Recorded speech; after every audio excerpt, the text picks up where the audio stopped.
네, 안녕하세요. 성경 전체 맥잡기 세 번째 시간입니다. 지난 시간에는 우리가 그 하나님의 은혜와 또 인간의 타락 그 사이에서 성경 전체의 흐름은 은혜로 시작해서 은혜로 끝이 난다. 이것이 성경의 전체 방향이라고 말씀을 드렸습니다. 그래서 은혜로 시작했는데 타락으로 끝났다. 이렇게 되면 성경의 메시지가 아니라고 제가 말씀을 드렸고요. 그래서 오늘은 성경의 그 전체적인 오늘도 역시나 흐름을 보긴 할 건데 조금 구체적으로 좀 세분화해서 이제 쭉 흐름을 따라가 보려고 합니다. 그런데 이렇게 생각이 들 수가 있어요. 사실 우리가 우리나라 역사도 제대로 모르는데 도대체 왜 이스라엘 역사까지 우리가 알아야 됩니까, 목사님? 이거는 목사님이 성도님들을 괴롭히려고 일부러 그러는 거 아닙니까? 뭐 이렇게 생각을 할 수도 있다는 거죠. 자, 우리가 왜 이스라엘의 역사를 알아야 하는가? 이거를 우리가 한번 짚고 넘어가 봐야 되는데 일단 결론부터 말씀드리자면 창세기 11장에 보면 하나님의 구원의 어떤 이야기가 극적으로 이제 전환되는 지점이 나오게 되는데 그 중심에 있었던 사건이 뭐냐면 바로 바벨탑 사건입니다. 바벨탑. 네,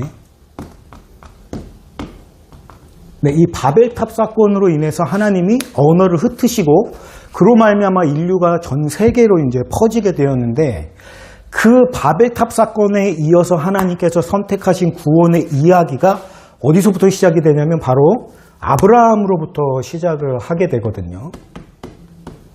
네, 이 아브라함을 한 사람을 선택하셔가지고 하나님이 이제 구원의 이야기를 시작하셔서 흘러가게 되는데 그 아브라함이라는 한 사람이 결국엔 퍼져서 이스라엘 민족이 됩니다. 네, 그래서 이 이스라엘 민족이 하나님의 구원의 이야기를 해나가는 그런 시작점이 이제 아브라함을 통해서 시작이 되고 쭉 흘러가기 때문에 결국에 이스라엘의 역사는 사실은 우리나라와 상관이 없는 저쪽에서 그 중동 지방의 어떤 한 나라의 역사로 끝나는 것이 아니고 사실은 하나님께서 바벨탑 사건 이후로 이끌어 가시는 구원의 이야기의 어떤 부분을 차지하고 있기 때문에 우리가 이스라엘 역사를 왜 공부해야 하는 거는 이것이 구원의 이야기이기 때문이다라고 하는 거예요. 그래서 하나님은 우리의 역사 속에서 하나님의 이야기를 이끌어 가시는데 그런 의미에서 볼 때 우리가 역사를 히스토리라고 하지 않습니까? 히스토리. 네, 히스토리라고 하는데 이것이 두 단어로 갈라지는 거죠. His and a story. 그래서 그의 이야기다. 여기서 그는 누구겠습니까? 바로 우리가 아니고 하나님의 이야기다. 하나님께서 역사를 이끌어 가시는데 그 역사의 이끄심이 바벨탑 사건 이후로 한 민족, 아브라함을 선택하신 하나님이 이스라엘이라는 한 민족을 통해서 구원의 서사가 흘러가기 때문에 우리가 이스라엘의 역사에 대해서 배워야만, 알아야만 하나님께서 이스라엘이라는 한 민족의 역사 속으로 들어오셔서 그 안에서 힘차게 일을 하셨다라고 하는 것을 우리가 알 수 있기 때문에 이게 하나님의 이야기이기 때문에 그렇습니다. 그래서 이제 성경의 전체 흐름을 이제 살펴보게 되면 이제 그 한 민족으로 선택된 이스라엘 민족을 통해서 하나님의 이야기가 진행해 나가다가 이제 또 이야기가 전 세계를 향해서 또 넓어지게 되면서 인류 전체를 향하신 하나님의 구원의 이야기로 나가는 것까지 우리가 나가게 될 텐데 어쨌든 예수 그리스도께서 오셔서 이 땅에서 사역을 하실 때까지 하나님의 구원의 이야기는 포커스는 한 민족, 이스라엘 안에서 진행이 되기 때문에 우리가 이스라엘의 역사, 그의 역사를 알아야만 하나님이 이렇게 구원의 이야기를 이끌어 오셨구나라는 것을 알 수 있기 때문에 이스라엘 역사를 공부해야 되는 겁니다. 이제 조금 세세한 모습을 통해서 전체적인 성경의 역사의 흐름을 좀 쭉 한번 따라가 볼 텐데 그냥 머릿속으로 제가 이야기를 풀어가면 떠올리시면서 네, 이런 식으로 성경의 전체적인 이야기가 흘러가는구나 이렇게 생각을 하시면 될 것 같아요. 자, 첫 번째 하나님이 천지를 창조하십니다. 네, 천지를 창조하시고 그 다음에 창조를 하고 나서 바로 아담과 하와가 타락을 하게 됩니다. 타락.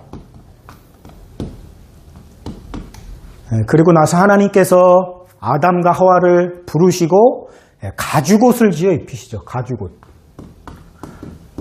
이 가죽옷을 지어 입히셨다라고 하는 것이 왜 상징적으로 의미가 있는가 하면 죄를 지었습니다. 죄를 지어서 합당한 심판은 선악과를 먹으면 반드시 죽게 되는 것이죠. 그런데 옷을 지어 입혔다. 이것은 하나님께서 그들을 죽이지 아니하시고 그 죄를 지었음에도 불구하고 그 은혜를 이어가시겠다라고 하는 상징적인 의미이기 때문에 더 중요한 의미는 하나님을 보기를 무서워해서 또 자신의 벗은 것을 부끄러워해서 무화과나무 잎을 통해서 사람이 자신의 어떤 부끄러운 것을 가리는 그런 시도를 하게 되는데, 근데 이 하나님께서 가죽옷이라는 것을 지어서 직접 입히셨다. 이것은 사람의 방법, 이것은 어디까지나 뭐라고 할까요? 근본적인 해결책이 되지 않는다라는 거죠. 나뭇잎으로 가리는 게 근본적인 해결책이 안 되잖아요.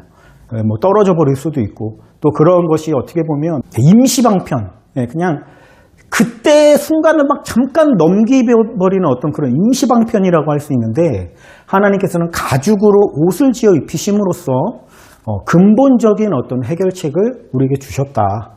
그래서 사람의 방법은 영원할 수 없고 일시적인 거를 넘어갈 수 있지만 결국엔 본질적인 어떤 그런 문제로 돌아올 수밖에 없는데, 비해서 하나님의 방법은 근본적이고 올바르시고 영원한 효력을 갖고 있다는 측면에서 가죽옷이 하나님의 은혜를 상징하는 것이고, 또 뭐 한 가지 뭐 사람들 또는 학자들에 의하면 이 가죽옷이라고 하는 것이 벗길 때에 그 가죽의 어떤 주인이었던 동물의 희생이 따르지 않습니까? 피라고 하는.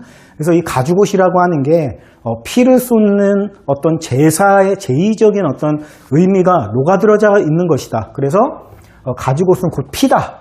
예수 그리스도의 피를 상징하는 것이다. 라고 이야기하시는 분들도 계십니다. 네. 뭐 맞을 수도 있고 또는 아닐 수도 있고, 뭐 그건 우리가 판단하지는 못하지만 하여튼 가죽옷이라고 하는 것은 하나님의 은혜의 상징이다. 네, 이렇게 보시면 되겠고, 그 이후로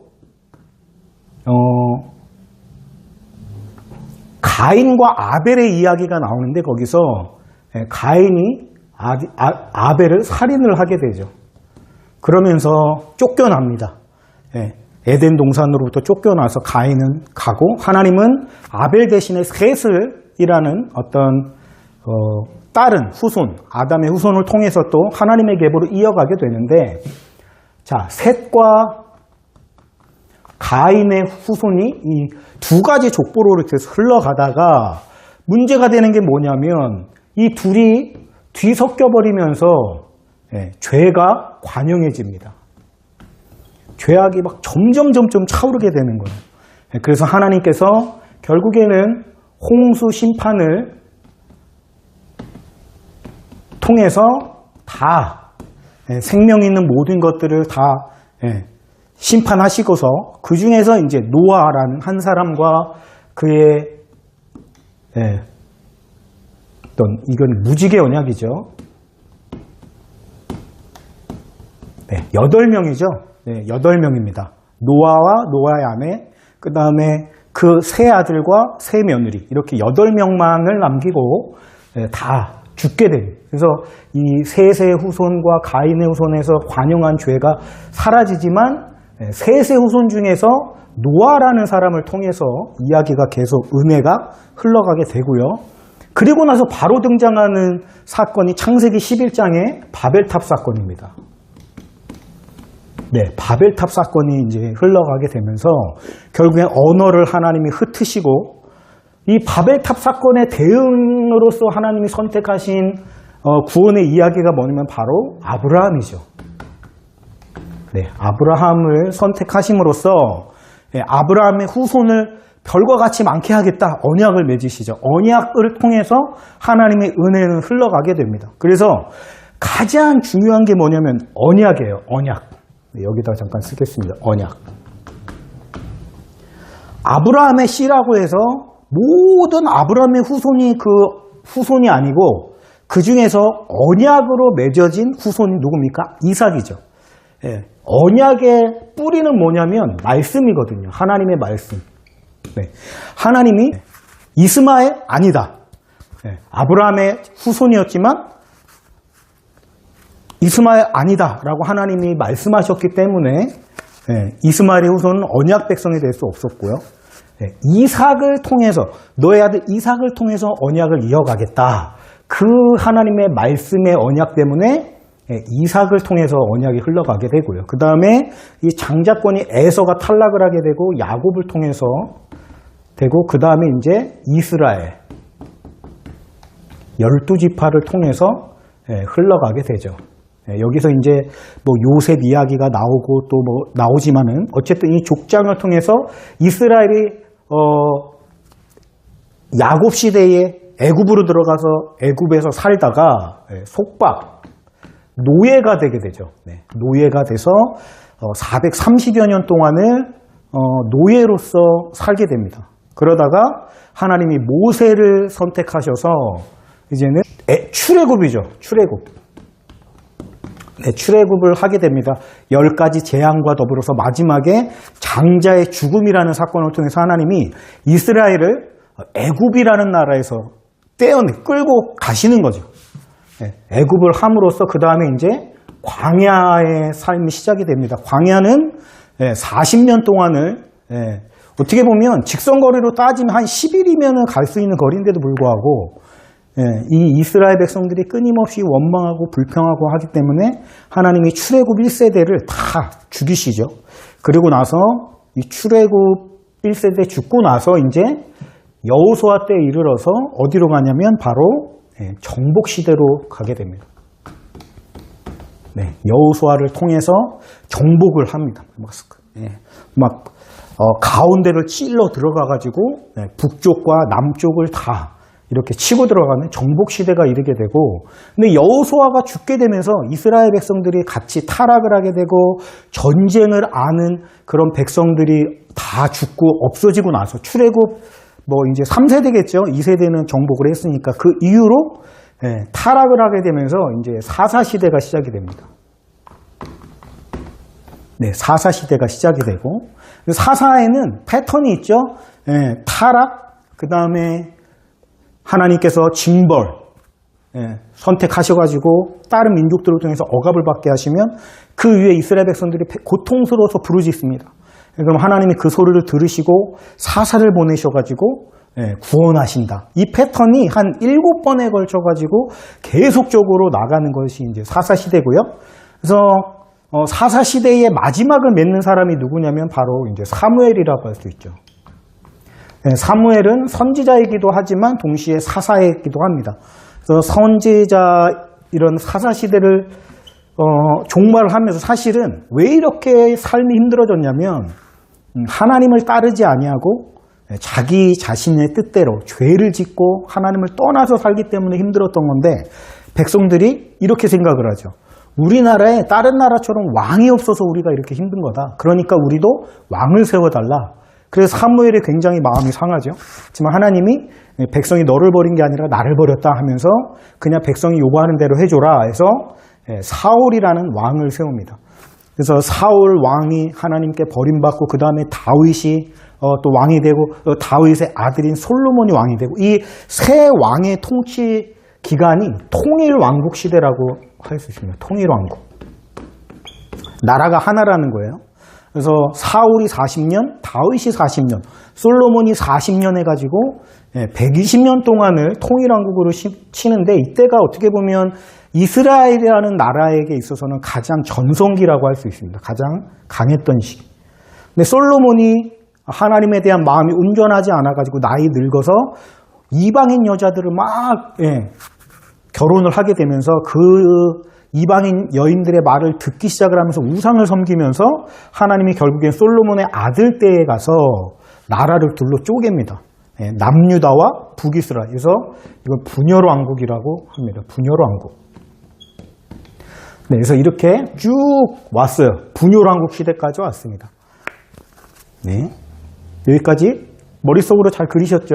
네, 분열왕국 시대에서 이제 남유다와 북이스라엘이라는 나라 둘로 쪼개져서 쭉 이어져 오다가 기원전 BC 722년에 아수르 나라에 의해서 북이스라엘은 망합니다. 그리고 나서 북이스라엘은 뿔뿔이 흩어지고 혼합 정책을 썼거든요, 아수르가. 그래서 사마리아에다가 이방인들을 다 넣어가지고 짬뽕 시켜버려가지고 완전 이렇게 뒤섞여버린. 그래서 북이스라엘의 어떤 민족적인 어떤 그런 모습들을 찾아보기가 어렵게끔 그래서 흩어지게 되고 남유다는 좀 더 오래 이제 가긴 합니다만 한 120년 정도 더 갑니다.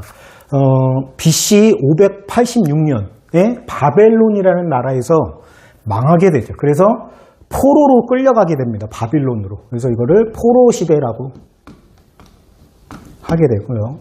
나라를 잃은 거예요. 나라가 없어졌어요. 나라가 멸망한 겁니다. 북이스라엘도 멸망했고 남유다도 멸망했고, 그러니까 우리나라가 마치 일제강점기 시절에 나라를 빼앗긴 것처럼 주권을 이스라엘 백성들도 포로로 다 끌려가게 되고 뿔뿔이 흩어지고 그런 이야기들이 펼쳐지게 됩니다. 70년 동안 포로 시대를 바벨론으로 끌려가서 살다가 페르시아, 바사라고 나와 있습니다. 성경에는 페르시아가 바벨론이라는 나라를 엎어서 페르시아가 패권을 차지한 이후에 고레스 왕이 포로로 있었던 이스라엘 백성들을 고향으로 돌아가게 해줍니다. 그래서 이때를 귀한 시대라고 하죠. 그래서 이스라엘 백성들이 다시금 이스라엘로 돌아가게 돼서 거기서 성벽을 재건하죠. 느헤미야가 성벽을 재건하고 그 다음에 성전을 다시 건축을 하고 그 사이에서 이스라엘 백성들을 말씀으로 또 이렇게 학계라든지 또는 이런 스가랴 이런 선지자들이 성전을 지으라고 이제 어떻게 보면은 마음을 계속 하나님의 말씀으로 위로해주고 또 마음으로 하나님께 감동받게 계속 이렇게 말씀을 증거하죠. 그리고 에스라 같은 경우에는 이제 백성들을 말씀으로 가르치고 이런 게 이제 귀한 시대에 이루어졌던 일들이고요. 이런 귀한 시대를 하면서 구약 이야기는 끝이 나게 됩니다. 끝이 나게 되고 그 뒤로부터 약 한 400여 년 동안 이제 하나님의 말씀이 없는 신구약 중간기라고 하기도 하고 또는 말씀이 없는 시대이기 때문에 암흑기라고 하기도 합니다. 약 400년 동안이 말라기 선지자를 끝으로 400년 동안 말씀이 없는 시대. 그러면서 이제 세속 역사는 계속 흘러갑니다만 결과적으로 400년이 흘러서 이제 예수 그리스도의 탄생. 이게 약 BC 4년경에 예수 그리스도가 오시면서 예수님의 복음의 이야기가 시작이 되는 거죠. 586년에 나라가 망한 이후로 물론 그 중간에 한 번 나라를 되찾는 그런 일들이 있긴 한데 얼마 못 가서 다시 무너져서 결국엔 이스라엘은 나라가 없이 계속 전 세계로 뿔뿔이 흩어져 가지고 살아가는 그런 비참한 삶을 살게 되는 겁니다. 그래서 예수님이 오셨죠. 이제 구약 시대는 끝이 났고요. 예수님을 통해서 이제 예수님이 공생을 시작하시고 십자가를 지시고 죽으시고 부활하셔서 승천하시면서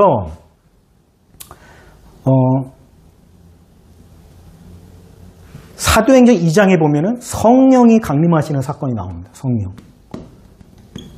성령이 강림하시면서 이제 교회 시대가 시작이 되는 겁니다. 그래서 사도행전은 성령께서 행하시면서 교회가 어떻게 시작되었는지를 우리에게 알려주는 그런 모습이라고 할 수 있고, 그 뒤에 나오는 이제 서신서 같은 경우에는 처음 교회가 생겼을 때 생겨지는 여러 가지 문제들과 어려움들 가운데서 사도들이 각 교회라든지 또는 개인에게 서신으로서 그 문제들을 이제 해결해주고 또 조언해주고 하는 형식으로 쓰여진 것이 이제 신약이 되는데, 이 성령 강림 사건과 교회가 왜 중요하냐면, 제가 아까 말씀드렸잖아요. 이것만 짚고 뭐 마무리하면 될 것 같은데, 자, 아까 바벨탑의 어떤 영향으로 하나님께서 구원의 이야기를 시작하신 것이 아브라함이라는 사람을 선택하셔서 이스라엘 한 민족을 가지고 그 이스라엘 가운데 역사하셔서 계속 이야기를 이끌어 가셨다라고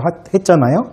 자, 그 점이 예수님께서 승천하시면서 성령을 보내주시면서 이게 다시 어떻게 되냐면은 전 세계로 퍼져갑니다. 이게 그리고 복음이에요. 그러니까 1세기 당시에 교회가 처음 생겼을 때 당시에 복음이라는 건 뭐냐면, 그때 당시만 해도 하나님의 구원의 이야기는 이스라엘이라는 한 민족 안에서 더 나갈 수 없는 그런 이야기였거든요. 하나님께서 선택하신 백성, 이스라엘, 하나님이 선택한 사람, 야곱과 이스라엘이라는 그 사람들 안에서 어떻게 보면 하나님의 구원의 이야기가 지금까지 달려왔는데, 예수님께서 죽으시고 부활하신 이후에 성령 강림으로 인해서 교회에 성령이 임하시면서 결과적으로 복음이 너희들 이스라엘에게만이 아니라 전 세계의 모든 사람들에게 똑같이 적용되는 하나님의 구원의 이야기가 되었다. 이게 복음이에요.